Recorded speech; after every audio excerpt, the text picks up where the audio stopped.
ನಮಸ್ಕಾರ. ಸುವರ್ಣ ನ್ಯೂಸ್ ವಾಹಿನಿಗೆ ಸುವರ್ಣ ವೀಕ್ಷಕರನ್ನ ಸ್ವಾಗತ ಮಾಡ್ತೀನಿ. ಮುಂದೆ ಜೋಗ್ ಜಂಕ್ಷನ್ ಅನ್ನೋ ವಿನೂತನ ಕಾರ್ಯಕ್ರಮಕ್ಕೆ ನಾನು ಯಶವಂತ್ ಸರ್ದೇಶ್ ಪಾಂಡೆ ನಿಮ್ಮನ್ನೆಲ್ಲ ಸ್ವಾಗತ ಮಾಡ್ತೀನಿ.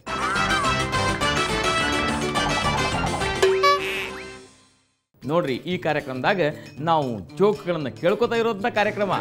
ಅಲ್ಲಿ ಕೇಳಿದ್ದು, ಅಲ್ಲಿಂದ ಕಳಿಸಿದ್ದು, ಇವೆಲ್ಲ ಜೋಕ್ಗಳನ್ನು ನಾನು ಹೇಳ್ಕೊತಾ ಹೋಗ್ತೇನೆ. ಈ ಜೋಗ್ ಜಂಕ್ಷನ್ಯಾಗ ನೋ ಟೆನ್ಷನ್.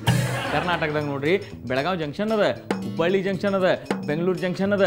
ಈ ಜಂಕ್ಷನ್ಗಳಿಗೆ ನೀವು ಬೇರೆ ಊರಿಂದ ಬರ್ತೀರಿ, ರೈಲ್ ಇಳಿತೀರಿ, ಮತ್ತೊಂದು ಊರಿಗೆ ಹೋಗುವಂಥ ರೈಲ್ ಹತ್ತೀರಿ, ಇಲ್ಲಿಗೆ ಹೋಗ್ತೀರಿ. ಈಗೇನಾಗ್ತದೆ ಅಂತಂದ್ರೆ ಈ ಜೋಗ್ ಜಂಕ್ಷನ್ಯಾಗೂ ಹಿಂಗೆ. ಈ ಜೋಗ್ ಜಂಕ್ಷನ್ಯಾಗ ಏನಾಗ್ತದೆ, ನೀವು ಬ್ಯಾಸರ್ಕಿ ರೈಲಿಂದ ಬರ್ತೀರಿ, ಅದರಿಂದ ಇಳಿತೀರಿ, ನಗೋ ರೈಲನ್ನು ಹತ್ತೀರಿ, ಮುಂದೆ ನಕ್ಕೋತನ ಪ್ರಯಾಣ ಮಾಡ್ತೀರಿ. ಯಾಕಂದ್ರೆ ಈ ಸುವರ್ಣ ವಾಹಿನಿಯ ಜೋಗ್ ಜಂಕ್ಷನ್ಯಾಗ ಅಂಥ ಮಸ್ತ್ ಜೋಕ್ಗಳು ನೀವು ಕೇಳಲಿಕ್ಕೆ ಸಿಗ್ತಾವೆ.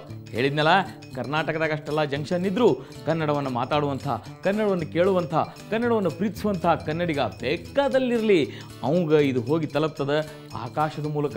ಅಂದರೆ ಸುವರ್ಣ ವಾಹಿನಿ ಎಲ್ಲ ಕಡೆ ಹರಿದು ಈ ಜೋಗ್ ಜಂಕ್ಷನ್ನ ಅಲ್ಲಿ ತನಕ ತಲುಪಿಸುವಂಥ ಕಾರ್ಯಕ್ರಮ ಮಾಡ್ತದೆ. ಈ ಜೋಗ್ ಜಂಕ್ಷನ್ಯಾಗ ನೋಡ್ರಿ, ನಾವು ಬೇರೆ ಬೇರೆ ಜೋಕ್ಗಳನ್ನು ಕೇಳ್ತೇವೆ. ಮನೆ ಒಳಗೆ ನೋಡ್ರಿ ಜಗಳ ಆಗ್ತದೆ, ಹೆಂಡತಿ ಜೊತೆ ವಾದ ವಿವಾದ ಆಗ್ತದೆ, ನಿಮಗೆ ಕಿರಿಕಿರಿ ಆಗ್ತದೆ. ಮುಂದೆ ಜೋಗ್ ಜಂಕ್ಷನ್ಯಾಗ ಬರ್ರಿ, ನೀವು ಮಸ್ತ್ ಜೋಕನ್ನು ಕೇಳ್ರಿ, ಬ್ಯಾಸರ್ಕಿ ಮರೀರಿ, ನಕ್ಕೋತನ ಇರ್ರಿ. ಆಫೀಸ್ನಾಗೂ ಹಿಂಗೆ ಆಗ್ತದೆ ರೀ. ಆಫೀಸ್ನಾಗ ನೀವು ಮಸ್ತ್ ಕೆಲಸ ಮಾಡ್ತೀರಿ, ಆದ್ರೆ ಖರೆ ಬಾಸ್ ನಿಮ್ಮನ್ನು ಬೈತಾನೆ. ಆವಾಗ ನಿಮಗೆ ಬೇಸರ ಆಗ್ತದೆ, ಕಿರಿಕಿರಿ ಆಗ್ತದೆ. ಮುಂದೆ ಜೋಗ್ ಜಂಕ್ಷನ್ಯಾಗ ಬರ್ರಿ, ಆ ಬಾಸ್ ಬಗ್ಗೆ ನಾವು ಒಂದು ಮಸ್ತ್ ಜೋಕನ್ನು ಕೇಳ್ರಿ, ನಕ್ಕೋತನ ಇರ್ರಿ. ಹೌದ್ರಿ, ಈ ಜೋಗ್ ಜಂಕ್ಷನ್ಯಾಗ ನಾ ಎಲ್ಲರ ಬಗ್ಗೆನೂ ಜೋಕ್ಗಳನ್ನು ಹೇಳ್ತೀನಿ. ಬಾಸ್ ಬಗ್ಗೆ ಹೇಳ್ತೀನಿ, ಇಂಜಿನಿಯರ್ಗಳ ಬಗ್ಗೆ ಹೇಳ್ತೀನಿ, ರಾಜಕಾರಣಿಗಳ ಬಗ್ಗೆ ಹೇಳ್ತೀನಿ, ಪೊಲೀಸರ ಬಗ್ಗೆ ಹೇಳ್ತೀನಿ, ಕಳ್ಳರ ಬಗ್ಗೆ ಹೇಳ್ತೀನಿ, ಕುಡುಕರ ಬಗ್ಗೆ ಹೇಳ್ತೀನಿ, ಮಕ್ಕಳ ಬಗ್ಗೆ ಹೇಳ್ತೀನಿ, ಅವ್ರ ಅಪ್ಪಂದ್ರ ಬಗ್ಗೆ ಹೇಳ್ತೀನಿ, ಅವ್ರ ಅವ್ವಂದ್ರ ಬಗ್ಗೆ ಹೇಳ್ತೀನಿ, ಮನ್ಯಾಗ ಕೆಲಸ ಮಾಡೋರ ಬಗ್ಗೆ ಹೇಳ್ತೀನಿ. ಅಷ್ಟೇ ಅಲ್ಲ, ಎದುರಿಗೆ ಮನೆಯವ್ರ ಬಗ್ಗೆ ಹೇಳ್ತೀನಿ. ನೀವು ಯಾರು ಮಂದಿ ಹೇಳ್ತೀರಿ, ಆ ಮಂದಿ ಬಗ್ಗೆ ಎಲ್ಲ ನಾ ಜೋಕ್ಗಳನ್ನು ಹೇಳ್ಕೊತ ಹೋಗ್ತೀನಿ. ಇಂಥ ಅದ್ಭುತ ಜೋಕ್ ಹೇಳೋ ಕಾರ್ಯಕ್ರಮ ಜೋಗ್ ಜಂಕ್ಷನ್ಯಾಗ ನಾವು ಮಕ್ಕಳಿಂದ ಕಾರ್ಯಕ್ರಮ ಶುರು ಮಾಡೋಣ್ರಿ. ಯಾಕಂದ್ರೆ ಮಕ್ಕಳ ಜೋಕು ಮಸ್ತ್ ಇರ್ತಾವೆ. ಮಕ್ಕಳು ಭಾಳ ಮುಗ್ಧಿರ್ತಾರೆ. ಅವ್ರ ಮುಗ್ಧತೆ ಒಳಗೆ ಹಾಸ್ಯ ಭಾಳ ಚೆಂದಾಗಿನೂ ಕಾಣಿಸ್ತದೆ. ನೋಡ್ರಿ, ಒಂದು ಸರ್ತೆ ಸ್ಕೂಲ್ನಾಗ ಏನಾಯ್ತು, ಮಗ ಬಂದು ಅವ್ರವ್ವ ಹೇಳುವಂಥ ಕಂಪ್ಲೇಂಟ್. ಮಗ ಶಾಲೆಯಿಂದ ಬಂದ ಮನೆಗೆ ಹೇಳ್ದ, ಅವ್ವ ನಮ್ಮ ಟೀಚರಿಗೆ ತಲೆ ಇಲ್ಲ ಅಂದ. ಯಾಕೋ ಏನಾಯ್ತು ಅಂದರು. ಏನು ಹೇಳವ, ನಮ್ಮ ಟೀಚರು ಭಾಳ ತಡ್ಡಿದ್ದಾರೆ. ಇವತ್ತೇನು ಮಾಡಿದ್ರು ಗೊತ್ತೇನು, ಒಂದು ಚಾಕ್ ಪೀಸ್ ತೊಗೊಂಡ್ರು, ಬೋರ್ಡ್ ಮೇಲೆ ಬರೆದ್ರು ಮಹಾಭಾರತ ಅಂಥೇಳಿ. ಆಮೇಲೆ ತಿರುಗಿ ನಮ್ಮನ್ನು ಕೇಳ್ತಾರೆ, ಇದನ್ನು ಬರೆದವ್ರು ಯಾರು ಅಂಥೇಳಿ. ಬರೆದವ್ರು ಅವರ ಅಲ್ಲೇನೆ.